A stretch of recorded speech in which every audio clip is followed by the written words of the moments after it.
तो बहुत अच्छा लगा मुझे आज काशी में आकर के। और ये पवित्र नगरी है, यहाँ की मिट्टी को सर माथे जितना भी लगाने का मौका मिले उतना कम है। मैं संक्षिप्त में अपना परिचय देता हूँ। 23 साल पहले मुझे यह बिजनेस जानने का अवसर मिला था। अभी आपको पता चल ही गया, मैं बेसिक शिक्षा विभाग में मुझे जैसे तैसे करके नौकरी मिल गई थी। मेरे पिताजी रेलवे में थे, 4 भाई थे और कोशिश कर रहे थे, तो मैं जॉब में चला गया। उसी समय पर मुझे व्यवसाय अपने गांव में चाचा जी टीचर थे, उनके माध्यम से देखने का मौका मिला। तो देखते ही मेरे साथ एक घटना हुई। उस घटना को मैं कहानी के माध्यम से सुनाना चाहता हूं। क्या आप सुनने के लिए तैयार हैं? बहुत बड़ी बात है, इतनी गर्मी है कि उसके बावजूद भी सुनाओ जी, कोई दिक्कत नहीं है। तो ये मानना पड़ेगा, मुझे लगता है कि पूरी भारत का रिकॉर्ड यहीं से टूटेगा, इतनी दमदार टीम बैठी है। आदमी ससुराल में जाता है तो चारपाई नई, दरी नई, तकिया नया, चादर नया, गिलास नया, बर्तन नया, सब चाहिए होते हैं। यहाँ जमीन में बैठने के बावजूद भी कोई नखरा नहीं है, कुछ नहीं है। यह तो अब देश तरक्की करने वाला है, दिखाई दे रहा है। तो एक घटना है, एक व्यक्ति बाल कटवाने के लिए एक सैलून में जाता है। मेरी आवाज आपको सबको सुनाई दे रही है? सबको पीछे तक? एक व्यक्ति बाल कटवाने के लिए एक सैलून में जाता है। और एक सैलून एक ऐसी जगह है जहां पर अक्सर आदमी आपस में बहुत खुल के बात करना शुरू कर देता है, घर की, परिवार की, काम धंधे की। ऐसा होता है कि नहीं होता है? सच्ची बताओ। चाहे वो महिला हो चाहे पुरुष हो, दोनों खुल के बात करते हैं, है ना। तो बातों बातों में जो व्यक्ति बाल कटवाने गया था, उसने बाल काटने वाले भैया को बता दिया कि मैं इसलिए सजने धजने आया हूं, डिटेल लगा दो, फेशियल कर दो, बाल काट दो, कलर लगा दो, क्योंकि मैं विदेश घूमने जाने वाला हूं। कहाँ? जैसे ये 4 लोग आए सिंगापुर जीत करके, अब ये भी जब जाएंगे तो मेरे को लग रहा है सैलून तो पक्का जाओगे ही। तो बातों बातों में उसने बोल दिया कि मैं घूमने जाने वाला हूं विदेश। तो उसने पूछा कि विदेश में कहां जाओगे? तो उसने बोला मैं इटली घूमने जाऊंगा। कहां पे? बोलो बोलो। इटली। जैसे ही बोला इटली, तो जो बाल काटने भैया था, उसने मुंह बनाया, अरे माय गॉड, इटली भी कोई घूमने की जगह है?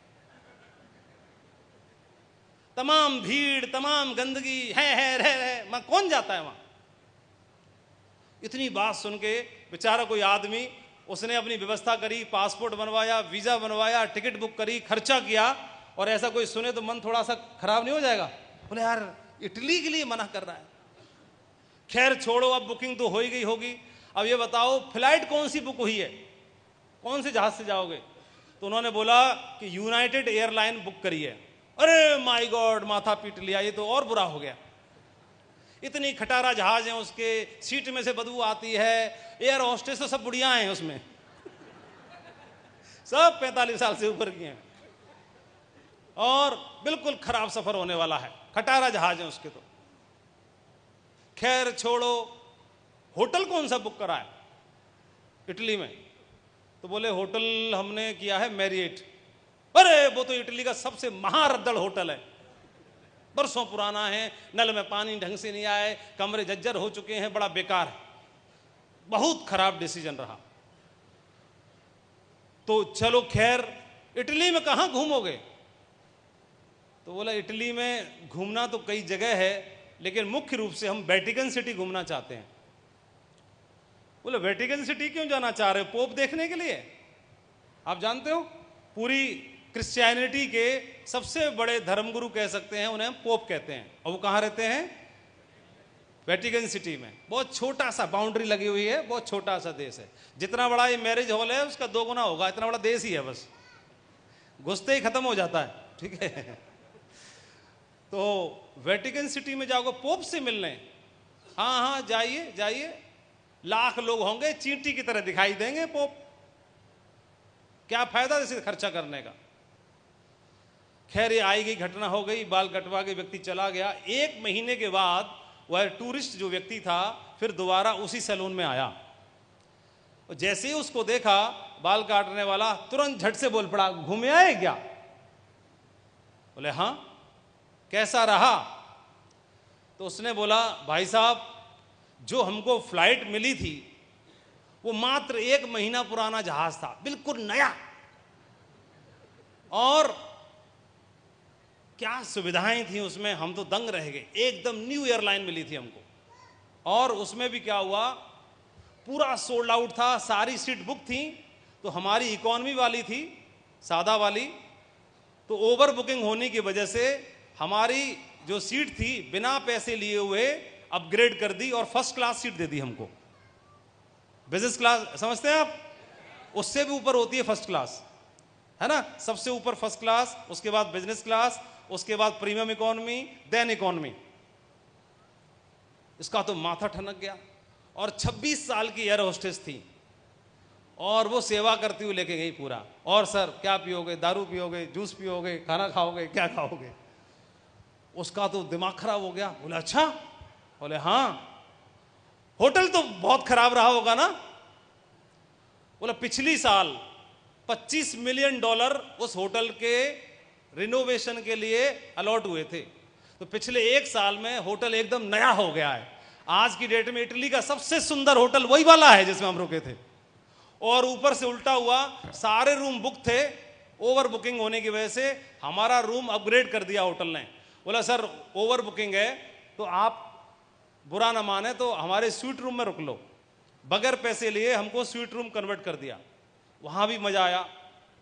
बोले अच्छा चलो, ये तो अच्छा हुआ, बढ़िया हुआ। पोप तो नहीं मिले होंगे ना? तो उन्होंने बोला कि हुआ ऐसे, जिस दिन हम गए वेटिकन सिटी में, उस दिन पोप का जन्मदिन था, बर्थडे था। और उन्होंने उस दिन इच्छा जताई, भीड़ तो बहुत थी, इच्छा जताई कि आज मैं अपना केक किसी बच्चे के हाथों से कटवाऊंगा। और बच्चा सबसे छोटा मेरे ही संग था, तो उनके गार्ड्स ने पहचान लिया कि वो बच्चा उस फैमिली के साथ में है, तो अकेले बच्चे को नहीं बुलाया, पूरी फैमिली को बुला लिया उन्होंने। हम सब गए स्टेज पे और उनके संग, पोप के संग केक काटा, उनके हाथों से केक खाया, फोटो खींचे, बड़ा आनंद आया। तो उसकी आंखें इतनी बड़ी बड़ी हो गई। अच्छा। फिर इस टूरिस्ट ने बोला कि पोप ने मेरे कान में एक बात और बोली थी। जल्दी बताओ क्या बोली? ये बोला कि इतने घटिया बाल कहां कटवा के आया है तू?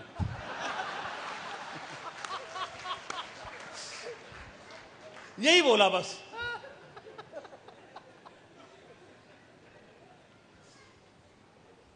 तो सेम घटना आज से 23 साल पहले मेरे साथ हो गई।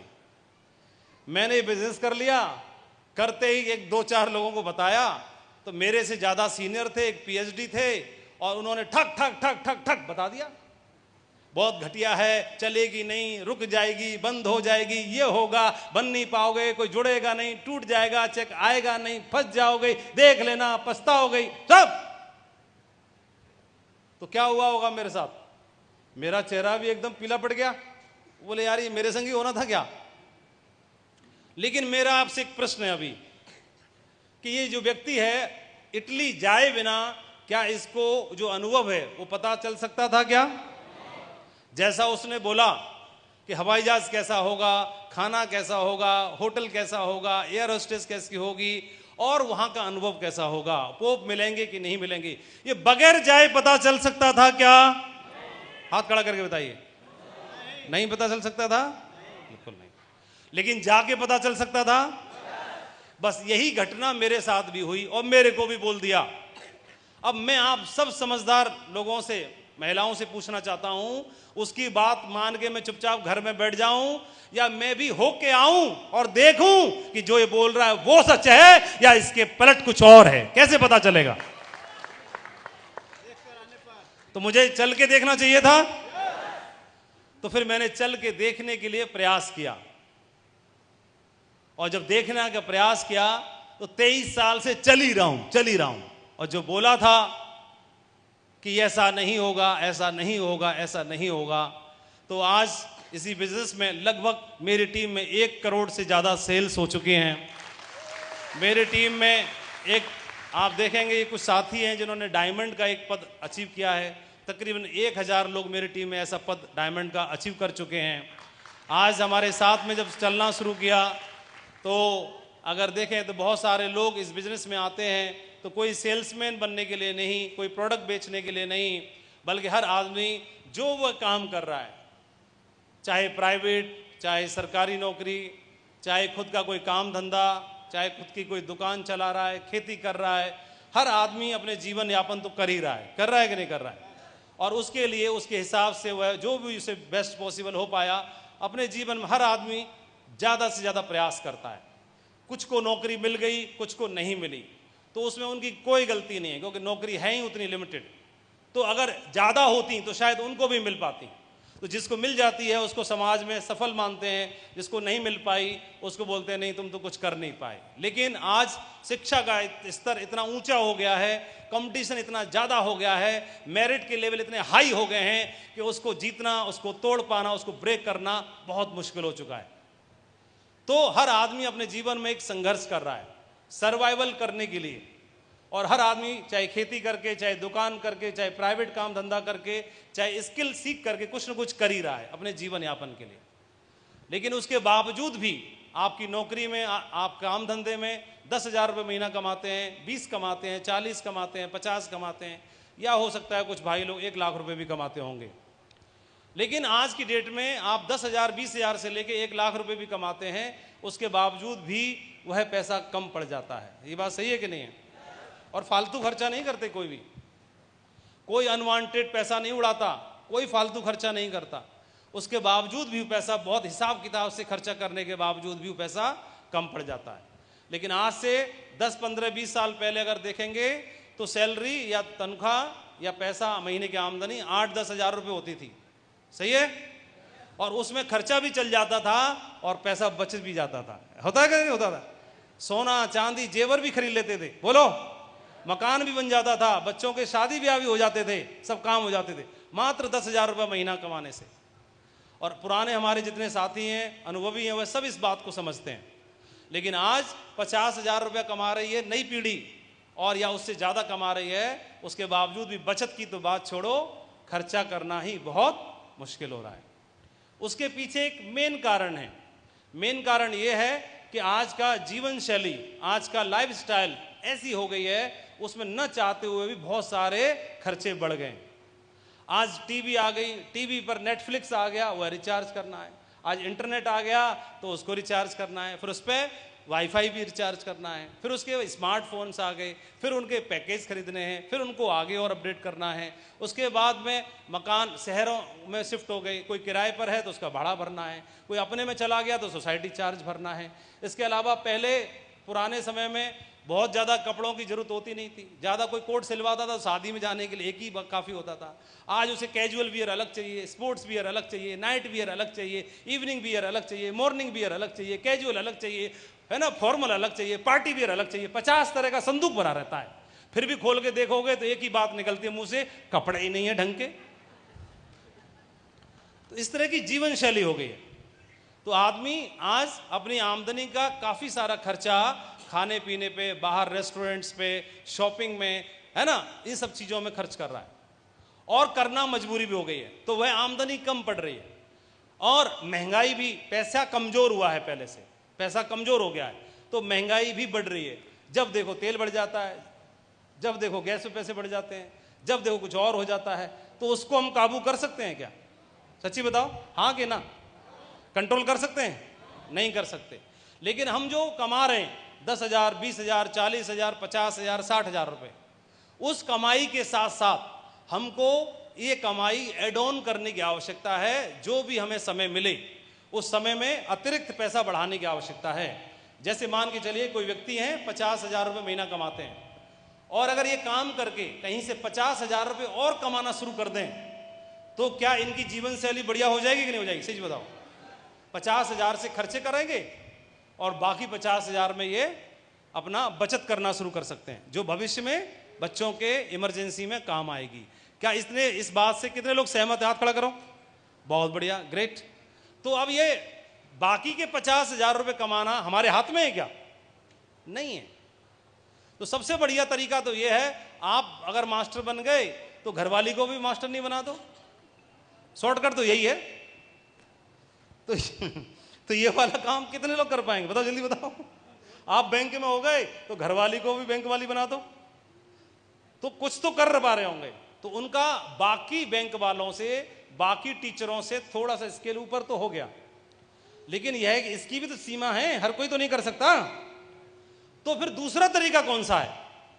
महंगाई को काबू करना, यह हमारा हाथ में नहीं है, लेकिन हम जो कमा रहे हैं उतना ही और अलग से कमाने की व्यवस्था कर लें, यह हमारे हाथ में है कि नहीं है? तो उसका कोई तरीका ढूंढने की आवश्यकता है। तो जैसे मैं टीचर था, तो अब मुझे मेरी तनख्वाह 50,000 है, तो मुझे 50,000 और कमाना है, तो मैं क्या करता? या तो मैं ट्यूशन पढ़ाता, बोलो, या बुलेरो कसवा लेता, लगवा दो भाड़े पे, या कुछ भैंस पाल के डेयरी लगवा देता, या कुछ और करता, है ना? तो इसी टाइम पे मुझे ये बता दिया, बोले तुम ये कर लो, होता है तो बढ़िया, 3-4 साल करके देखो, करते हो 40-50 हजार की व्यवस्था होती है तो बढ़िया, नहीं होती तो 3-4 साल बाद ट्यूशन फिर पढ़ा लेना, कौन सी दिक्कत हो रही है? बस इस सोच के साथ मैंने इसको कर लिया। अब आप बताओ, जो मैंने किया तो सही किया गलत किया, ये बताओ।